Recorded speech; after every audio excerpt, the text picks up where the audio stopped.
అసలు స్త్రీ పురుషుడు అనబడేటటువంటివి రెండూ కూడా సప్తధాతువులతో నిర్మాణమైనటువంటి శరీరములే. ఒక శరీరమునందు కొత్తగా ఒక ధాతువు ఉండదు, ఒక శరీరమునందు ఈ ధాతువు లేదని చెప్పడానికి లేదు. ఎందుచేత అంటే రెండు శరీరములు కూడా రక్తము, మాంసము, కొవ్వు, అస్థి, శుక్ల, మేధ అనబడేటటువంటి ధాతువుల చేతే నిర్మాణమవుతాయి. కానీ భగవంతుడు సృష్టిని ప్రారంభం చేసినప్పుడు ఒక గొప్ప సమస్య ఎదురైంది. మొట్టమొదట మానస పుత్రులను సృజించాడు బ్రహ్మగారు. వాళ్ళందరూ ఏం చేశారు అంటే, మేము ఈ సంసారమునందు పరిభ్రమించడానికి ఇష్టపడం, మేమందరం తపస్సు చేసి పరమేశ్వరుణ్ణి చేరుకుంటామని వైరాగ్యాన్ని పొందారు. అలా కాదు, ప్రజోత్పత్తి జరగాలి, జీవుల యొక్క సంఖ్య పెరగాలి. అంటే ఏం జరగాలి అని బ్రహ్మగారు పరమేశ్వరుణ్ణి ఉద్దేశించి ప్రార్థన చేశాడు. చేసినప్పుడు భగవంతుడు ఏం చేశాడంటే తన శరీరంలోంచే రెండిటిని ఉత్పన్నం చేశాడు. సగం స్త్రీ శరీరం, సగం పురుష శరీరం. అప్పుడే అర్ధనారీశ్వర స్వరూపం వచ్చింది. ఈ స్త్రీ పురుష శరీరములు రెండిటిని సృజించి ఒండురల యందు ఆకర్షణ కల్పించాడు. స్త్రీ యందు పురుషునకు, పురుషునకు స్త్రీ యందు ఆకర్షణ. ఈ ఆకర్షణ కల్పించడానికి ఒక ప్రధానమైన కారణం ఉన్నది. ఏమిటి ఆ కారణం అంటే, ఈ ఆకర్షణ ఉన్న కారణం చేత తేజోవంతమైనటువంటి సంతానము లభిస్తుంది. అందుకే మీరు శ్రీరామాయణంలో బాలకాండలో షణ్ముఖోత్పత్తిలో ఒక అద్భుతమైన ఘట్టం ఉంటుంది. శివుని యొక్క తేజస్సుని గంగ భరించవలసి వచ్చింది. భరించవలసి వస్తే ప్రహృష్టమైనటువంటి మనస్సుతో సంతోషంగా దాన్ని స్వీకరించాలి. అందుకే అగ్నిహోత్రుడి దగ్గర ఉన్నటువంటి శివతేజస్సుని గంగయందు ప్రవేశపెట్టవలసి వస్తే మిగిలిన దేవతలు వెళ్ళలేదు. ఒక్క అగ్నిహోత్రుణ్ణి మాత్రమే పంపించి, నువ్వు ప్రహృష్టమైన మనస్సుతో పరమ సంతోషంతో దీన్ని స్వీకరించు. ఎందుచేత అంటే ఒండుల యందు ప్రీతి లేకపోయినా, ఆ ఆకర్షణ లేకపోయినా, ఆ సంతోషము లేకపోయినా దాని వలన తేజోవంతమైన సంతానము కలగదు.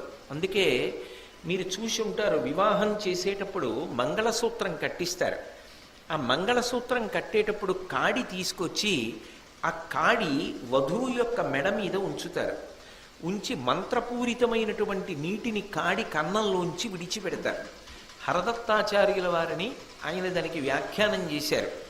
అత్రి మహర్షి యొక్క కుమార్తె వివాహం కాలేదు కాబట్టి అపాల, పాలించువాడు లేడు కాబట్టి అపాల అని పిలువబడింది. కారణం ఏమిటంటే ఆవిడకి ఒళ్ళంతా బొల్లి వ్యాధి వచ్చింది. అందువల్ల ఎవ్వరూ ఆమెను వివాహం చేసుకోలేదు. ఆమెకి ఒకనాడు తీవ్రమైనటువంటి వ్యగ్రత కలిగి, బాధ కలిగి, నేను ఇంకా ఇలా జీవించను, శరీరం విడిచిపెట్టేస్తానని నీటిలో పడి కొట్టుకుపోతోంది. మళ్ళీ అదొక ధర్మ సూక్ష్మం. అలా నీళ్లలో పడడం, అలా కొట్టుకుపోవడం, అలా శరీరాన్ని విడిచిపెట్టడం, దాని గురించి ఇప్పుడు నేను స్పృశించను. ఆమె నీళ్లలో పడి కొట్టుకుపోతోంది. ఇక ఎటూ మరణిస్తాననుకోండి. ఇంతలో అనుకోకుండా ఆమెకి సోమలత లభించి, ఏదో కొట్టుకుపోతుంటే నీళ్లలో సోమలత దొరికింది. సోమలత దొరికితే యజ్ఞం చేస్తారు. ఆమె ఆ సోమలత దొరికింది, నీళ్లలో కొట్టుకుపోతోంది కాబట్టి ఇంద్రుణ్ణి ఉద్దేశించి కొన్ని మంత్రాలు చెప్పి నోటితో నవిలి ఆ సోమలతని పిండింది. ఇది నేను ఇంద్రుని యొక్క రథచక్రపు కాడి మీద పిండుతున్నాను అని భావన వచ్చేటటువంటి మంత్రములు చెప్పి దీని చేత ఇంద్రుడు తృప్తి పొందుగాక అని. నీళ్లల్లో కొట్టుకుపోతూ సోమలత దొరికితే నన్ను ఉద్దేశించి యజ్ఞమంత్రములు చెప్పింది, నాకు సోమలత రసాన్ని అర్పణం చేసింది. కాబట్టి ఈమెకి నేను మంచి భర్తనిస్తానని ఆమె బొల్లి వ్యాధి పోగొట్టి ఆమెకు మంచి భర్తనిచ్చి ఆమె సంతోషంగా జీవితం గడపడానికి కావలసిన వ్యవస్థని ఇంద్రుడు చేశాడు. అప్పటి నుంచి ఆడపిల్ల మెడలో మంగళసూత్రం కట్టేటప్పుడు ఈ మంత్రములతో కాడిలోంచి నీళ్లు పోస్తారు మెడ మీద. ఎందుకు పోస్తారు అంటే, భర్త యొక్క ఆకర్షణ భార్య యందు చెక్కు చెదరకూడదు, భార్య యొక్క ఆకర్షణ భర్త యందు చెక్కు చెదరకూడదు. కామ సంబంధమైన ఆకర్షణ భర్తది భార్యకి మాత్రమే పరిమితము కావాలి, భార్యది భర్త వరకు మాత్రమే పరిమితము కావాలి. అప్పుడు కామము ధర్మము చేత ముడిపడిపోతుంది. కామము ధర్మము చేత ముడిపడితే ధర్మ సంబంధమైన అర్థము ప్రభవిస్తుంది. అర్థం అంటే డబ్బని కాదు అర్థం. అర్థము అంటే భోగోపకరణం. మనిషి సంతోషంగా జీవితం గడపడానికి కావలసినటువంటి భోగ సంపత్తికి అర్థము అని పేరు. ఇప్పుడు గాలి వేయడానికి అక్కడ ఒక పరికరం ఉందనుకోండి, దాన్ని అర్థము అంటారు.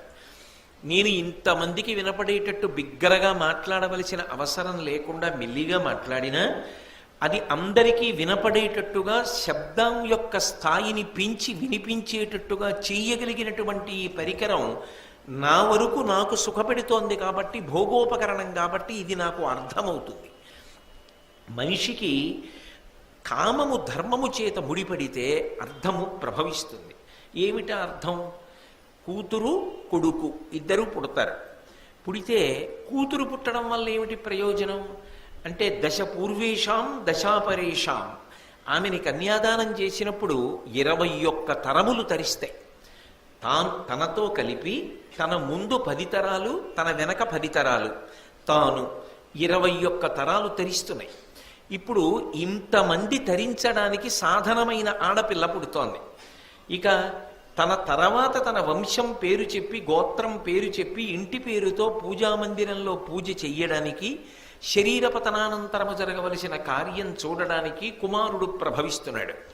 ఈ అర్థము దేని వలన ప్రభవిస్తోంది అంటే సంతానము కలగడం వల్ల. ఈ సంతానము ఏ క్షేత్రమునందు పడితే ఆ క్షేత్రమునందు ఉత్పాదనము చేసేది కాదు, అది ధర్మబద్ధమై ఉండాలి. కామము ధర్మము చేత ముడిపడితే లభించేటటువంటి అర్థం ఏది ఉన్నదో అది ఉద్ధరణకు హేతు అవుతుంది. ఉదాహరణకు కొడుకు లేడనుకోండి, వచ్చిన నష్టం లేదు. కూతురు గడుపున కొడుకు పుడితే కొడుకు పుట్టినట్టే. కాబట్టి ఏమవుతుంది అంటే ధర్మమునకు కామము ముడిపడాలి, ఆకర్షణ నిలబడాలి. అందుకొరకు ఆకర్షణ అన్నది లోకంలో భగవంతుడు సృజించాడు. ఈ ఆకర్షణ ధర్మబద్ధమై పరిమితం అవ్వాలి.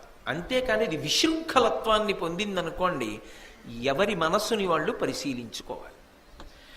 నా ఆకర్షణ ఎక్కడికి పరిమితము కావాలి? నా ధర్మపత్ని వరకు. అది దాటి ఆకర్షణ పొందకూడదు. అలా పొందితే ప్రమాదము వైపుకి వెళ్ళిపోతున్నానని గుర్తు. అది ఎవరికి వారు పరిశీలించుకోవలసినటువంటి విషయం. అందుకే ధర్మము గాడి తప్పిపోతే కొన్ని చోట్ల ఏమవుతుందంటే అది భయంకరమైనటువంటి ఫలితాన్ని ఇస్తుంది. అలా ఫలితాన్ని ఇవ్వాలనుకోండి, శరీరం ఉండాలి కదా దాన్ని అనుభవించడానికి. ఒక గొప్ప దుఃఖాన్ని అనుభవించాలనుకోండి, శరీరం ఉండాలి కదా. శరీరం ఉంటే కదా దుఃఖాన్ని అనుభవిస్తారు. కానీ స్త్రీ విషయంలో ధర్మపత్నిని కామమునందు అతిక్రమించాడనుకోండి, దాని వలన ఏమవుతుందంటే మూలఘాతి. ఏ శరీరము దానికి ఉపయోగించాడో ఆ శరీరము పతనమైపోతుంది. ఆయుర్దాయము నిలబడదు. నిలబడకుండా అర్ధాంతరంగా శరీరాన్ని వదిలిపెట్టేస్తాడు. ప్రమాదం ఏర్పడి శరీరము పతనమవుతుంది. అందుకే పరస్త్రీ సంగదోషేణ బహవో మరణంగతాః. పరస్త్రీ సంగము చేత ఎందరో తమ శరీరములను పతనం చేసుకున్నారు, ఆయుర్దాయాన్ని కోల్పోయారు.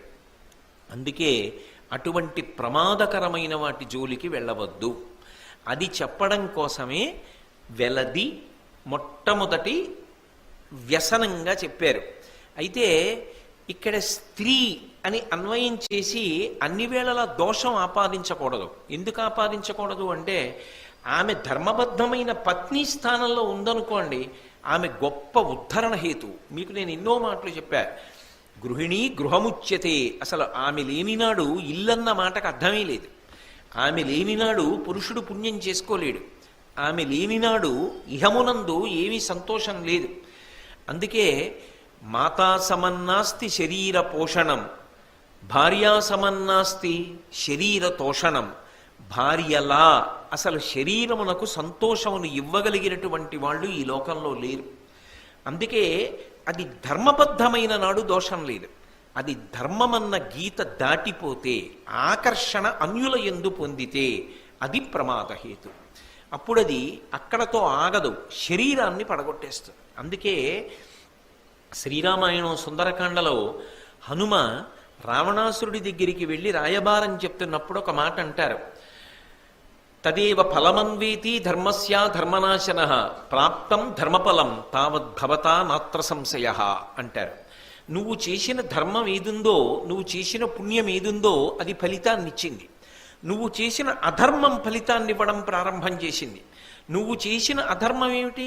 పరస్త్రీని అపహరించి తీసుకొచ్చావు. ఆమె వంక చూడకూడని చూపు చూస్తున్నావు. ఆమెతో మాట్లాడకూడని మాటలు మాట్లాడుతున్నావు. ఆమె ఎందు పొందకూడని భావన పొందుతున్నావు. చిట్ట చివరికి దీని వలన ఫలితమేమి? మూలఘాతి. ఇది నీ శరీరాన్ని పతనం చేసేస్తుంది. నీ శరీరము నిలబడదు. అందుకే వ్యసనం గురించి చెప్పడం వేరు, కానీ ఆ వ్యసనం యొక్క వ్యగ్రతని తెలుసుకోకపోతే అది ఎంత ప్రమాదానికి వెళ్ళిపోతుందో తెలుసుకోకపోతే ఎంత గొప్ప వ్యక్తి జీవితం కానివ్వండి, దాని వలన ఫలితం ఉండదు. మీరు భాగవతంలో అజామీలోపాఖ్యానం చూసి ఉంటారు. ఆయన పేరు అజామీలుడు అని పెట్టారు. అజామీలుడు అన్న మాటకు అర్థం ఏమిటంటే అజ్ఞానము చేత మేళనమును పొందినవాడు, దానితో అంటకాగినవాడు అని అర్థం అజామీలుడు అంటే. అజామీలుడు మొట్టమొదటి నుంచి కూడా పుట్టుక నుంచో బ్రహ్మచారిగా ఉండగానో యవ్వనంలో ఉండగానో పరస్త్రీ వ్యసనము కలిగినటువంటి వాడు కాడు. మీరు జాగ్రత్తగా పరిశీలనం చేస్తే భాగవతంలో అజామీలుడు గురించి కొన్ని విశేషాలు చెప్పారు. ఆయన చాలా మంచి శీలవైభవం ఉన్నవాడు. కావున ఇతడు సత్కర్మవశమున భూదేవ కులమున పుట్టినాడు.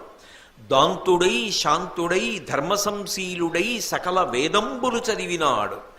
అనయంబు గురువుల అతిథుల పెద్దల చేరి శుశ్రూషలు చేసినాడు. సర్వభూతములకు సమబుద్ధి అయి చాలా బహుమంత్ర సిద్ధుల బడసినాడు. సత్యభాషణ నియమంబు జరిపినాడు. నిత్య నైమిత్తికాదుల నెరపినాడు. దండి లోభాది గుణముల దరసినాడు. మంచి గుణములు తనయందు అరసినాడు. అజామీలుడు ప్రారంభంలో అంత గొప్ప శీలవైభవం ఉన్నవాడు.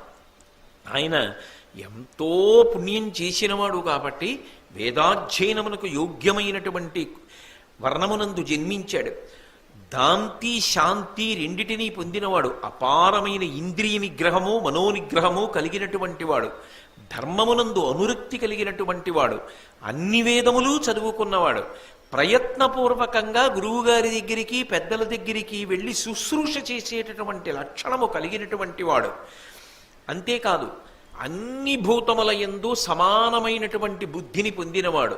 ప్రహ్లాదుడి గురించి చెప్తూ భాగవతంలో తనయందు అఖిల భూతములందు నొకభంగి సమహితత్వంబున బరగువాడు అంటారు. అన్ని భూతముల యందు సమానమైనటువంటి భావన, అన్నిటి యందు దైవమున్నది అన్న భావన పొందినటువంటి వాడు.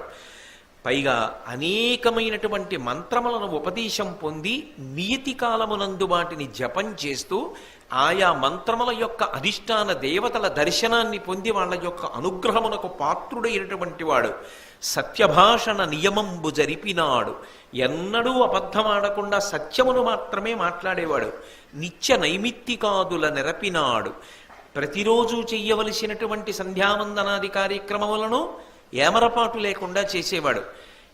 అప్పుడప్పుడు వచ్చేటటువంటి ప్రధానమైన తిథులు కృష్ణాష్టమి, భీష్మాష్టమి, ఇటువంటి తిథులలో ఏవేవి చెయ్యాలని ఋషుల చేత చెప్పబడినదో ఆయా కార్యక్రమములను ఏ వైక్లభ్యం లేకుండా నిర్వహించినటువంటి వాడు.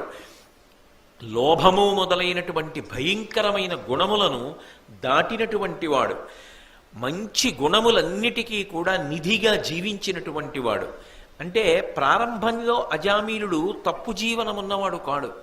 ఆయనకి వివాహం చేసిన తర్వాత భార్యతో ఎంతో చక్కటి జీవితం చేసినటువంటి వాడు. తల్లిదండ్రుల యొక్క మన్ననని సంతోషాన్ని పొంది జీవించేటట్టుగా బ్రతికినటువంటి వాడు.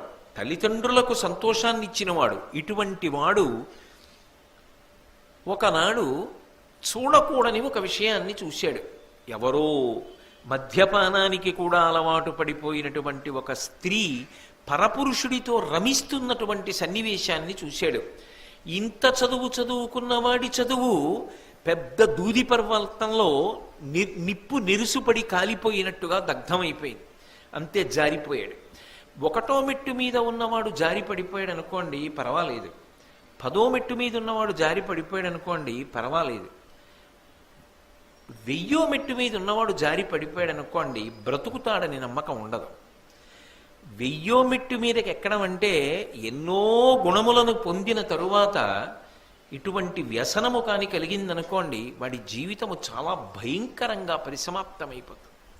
ఇక ఆయన పొందిన సుగుణములను గురించి కానీ, ఆయన కీర్తిని గురించి కానీ, ఆయన జీవితంలో కష్టపడి సాధించినటువంటి విశేషాలని కానీ ఇక ఎవ్వరూ స్పృశించరు. ఆయన నశించిపోయిన తరువాత అపకీర్తి ఒక్కటే మిగిలిపోతుంది. మీరు ఒక్కటి గమనించండి, రావణాసురుడు మరణిస్తే కేవలము రావణుడు మరణించాడు అనుకుంటారు చాలామంది. కాదు, రావణుణ్ణి చంపినప్పుడు 3 రకములైనటువంటి హత్యలు జరిగాయి.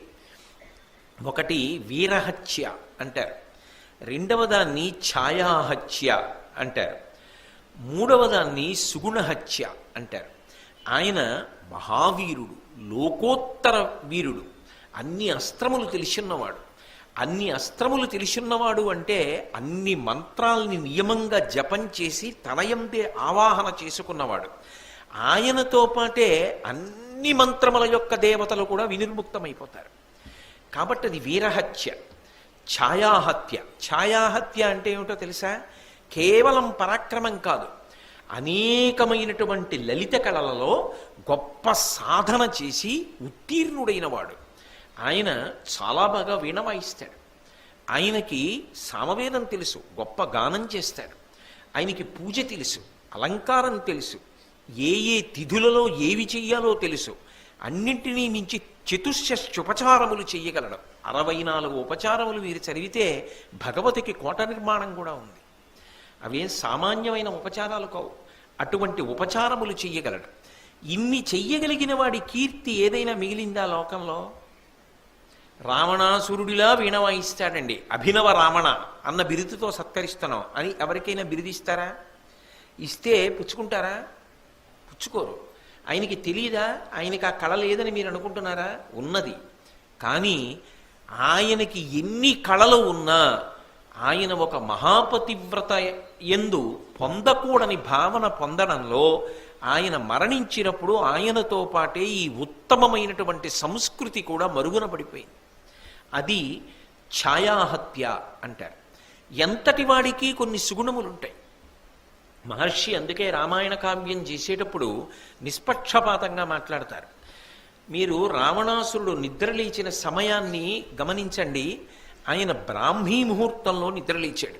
అంటే ఏ కాలమునందు సరస్వతీ కటాక్షము కాలాంతర్గతముగా ప్రవాహ రూపంలో ఉంటుందో ఆ కాలమునందు నిద్ర లేచేటటువంటి అలవాటు ఉన్నవాడు. అసలు అందరూ అలా నిద్ర లేవరు. ఎప్పుడో సూర్యోదయం అయిపోయిన తర్వాత లేస్తారు. కృతఘ్నఘ్న యదేవా యజ్యోతిషాం పతయే నమః.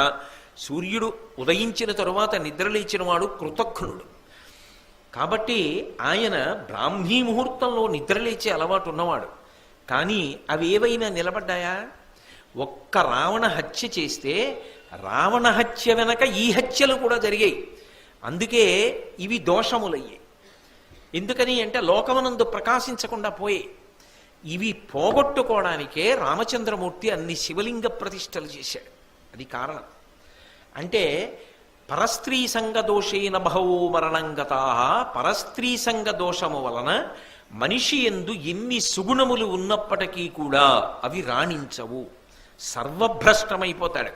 అసలు ఇవాళ మనందరం తిరుపతి తిరుపతి అని చెప్పి వెంపర్లాడి ఆ కొండెక్కుతాం.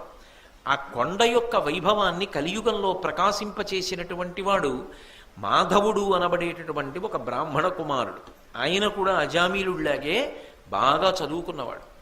ఆయన కూడా అజామీలుళ్లాగే మంచి గుణములు కలిగినవాడు. అటువంటి వాడు ఒకప్పుడు కాలు జారిపోయింది. అన్యకాంతయందు ఆకర్షితుడయ్యాడు. ఆకర్షితుడైనప్పుడు అదో విచిత్రం. ఆవిడ ధర్మం చెప్పింది. ఆమె నిజానికి చదువుకున్నది కాదు. ఆమె కూడా ఇలాగే కళ్ళు తాగుతున్నది. ఆమె కూడా గోమాంసమును తింటున్నది. ఆమె దగ్గరికి వెళ్ళి ఆమె పొందు అపేక్షించాడు. ఆమె అంది, నువ్వు ఉత్తమమైనటువంటి వంశంలో జన్మించావు, ఇదేమి దుర్బుద్ధి, తప్పు, నువ్వు ఇటువంటి పనులు చేయకూడదని చెప్పింది. ఆయన పాండిత్యం ఎందుకు పనికొచ్చిందంటే భ్రష్టత్వానికి వచ్చేటప్పటికి ఏ స్థాయికి ఎడతాడో చూడండి. ఉప్పు నీటిలో ముత్యం ఉంటుంది, అయినంత మాత్రం చేత ఉప్పు నీటిలో పుట్టిందని ముత్యాన్ని విసిరేస్తారా? రత్నములు దొరుకుతాయి సముద్రమునందు, నీటిలో దొరికింది ఉప్పు నీటిలో అవతల పారేస్తారా? నువ్వు ఎటువంటి దానివైతేనే గొప్ప అందగత్తెవి అని ఆమె పొందుని అపేక్షిస్తే ఆమె త్వజ యజ్ఞోపవీతంతే ముండయిత్వా శిరస్తథా అంది. నువ్వు బ్రాహ్మణుడివి కదా, నీ యజ్ఞోపవీతం తీసి అవతల పారే, నీ శిఖని తీసేసి భక్ష గోమాంసముత్తమం, ఆవుని చంపేసి గోమాంసం తినం. కనీసం అప్పుడు భయపడతాడు. అది పరస్త్రీ సంగము వ్యసనమైపోయిన మనసు ఎంతకి బరి తెగించేస్తుందంటే ఆయన యజ్ఞోపవీతాన్ని తీసి విసిరేశాడు. శిఖ, ఆ పిలక ముడి వేసుకున్నటువంటి పిలకని తీసేశాడు, గోమాంసాన్ని తినేశాడు. ఆమె యందు అనురక్తిని పొంది సుఖించాడు. కొంతకాలమునకు ఆమె మరణించింది. ఆయన కొంతమంది రాజులు తిరుపతి యాత్రకి వెడుతుంటే వాళ్లతో పాటుగా వెంకటాచలం యాత్రకి వెళ్ళాడు. కపిలతీర్థం దగ్గరికి వచ్చి వాళ్ళందరూ వాళ్ళ తండ్రులను గుర్తు తెచ్చుకుని తద్దినం పెడుతున్నారు. విడిపోయినటువంటి వాళ్ళైతే, శరీరం వదిలిపెట్టేసిన వాళ్ళైతే. తనకి తన తండ్రి గుర్తొచ్చాడు, తల్లి గుర్తొచ్చింది. బాధపడి తనకొచ్చిన మంత్రములతో, తన దగ్గర ఉన్నది ఆ రోజున మట్టి కాబట్టి మట్టి ముద్దలతో తద్దినం పెట్టాడు. వాళ్లతో కలిసి కొండెక్కుతున్నాడు. ఎక్కలేకపోయాడు. ఎక్కలేక నీరసపడి ఖేదపడితే ఆయనలో ఉన్నటువంటి పాపమంతా కూడా వాంతి రూపంలో కక్కాడు. అక్కడ ఉన్న శిలలన్నీ కూడా ధ్యాననిష్టలో ఉన్న యోగులు, అబ్బా ఎంత పాపం రాని వాళ్ళు ముక్కులు మూసుకుని యథారూపాలు ధరించి పైకి లేచిపోయారు. బ్రహ్మగారు ప్రత్యక్షమయ్యాడు. ఒరే నీ అదృష్టం రా, ఇన్ని పాపములు చేసినా ఈ కొండ మీదకి వచ్చావు. ఈ కొండ మీదకి వచ్చిన కారణం చేత నీ పాపములు కాలిపోయి వాంతి రూపంలో బయటపడిపోయి, వేం పాపం కటతే అస్మాత్ పాపదహన శక్తిత వెంకటాచలమిత్యేవ నామదేవస్తథా జగుహు. ఈ కొండకు వెంకటాచలం అని పేరెందుకు వచ్చిందంటే పాపములను కాల్చేస్తుంది. పరస్త్రీ సంగ దోషము చేత ఇంత భయంకర పాపమును పొందావు. ఆ పాపాన్ని ఈ కొండ కాల్చేసింది. వెళ్ళి పుష్కరిణి స్నానం చేయి. వచ్చే జన్మలో ఆకాశరాజువై పుట్టి నీ కుమార్తె అయినటువంటి పద్మావతీదేవిని వెంకటేశ్వరుడికి ఇచ్చి వివాహం చేసి వెంకటేశ్వరుడికి మామగారివై తరిస్తావు అన్నాడు. అది వెంకటాచలం యొక్క మహాత్మ్యము అని మనకి భవిష్యోత్తర పురాణం చెప్తోంది. కాబట్టి పరస్త్రీ సంగ దోషము చేత ఏ స్థాయికి జారిపోయాడు మాధవుడు. అందుకే వ్యసనములలో మొట్టమొదటి వ్యసనముగా ఏం చెప్తారు అంటే, ధర్మం అనేటటువంటి గీతని దాటవద్దు స్త్రీ విషయంలో. సరే ఏమండి, ఈ నీతి చెప్పడం మంచిదే, తప్పకుండా చెప్పవలసిందే. నీతి చెప్పి ఆగదు సనాతన ధర్మానికి ఉన్న గొప్పతనం. దానికి మార్గమేమి చెప్తుంది. ఏ మార్గము చేత నువ్వు మనస్సుని అలా నియంత్రించగలవు అంటే, మాతృవత్ పరదారీషు, పరస్త్రీ వంక చూసినప్పుడు మాతృభావన మనసులో పొందు. నా తల్లి, నన్ను కన్న అమ్మ, నన్ను కన్న అమ్మ వయస్సు ఇలా ఉండదు అని మనసులో బుకాయింపు వచ్చిందా?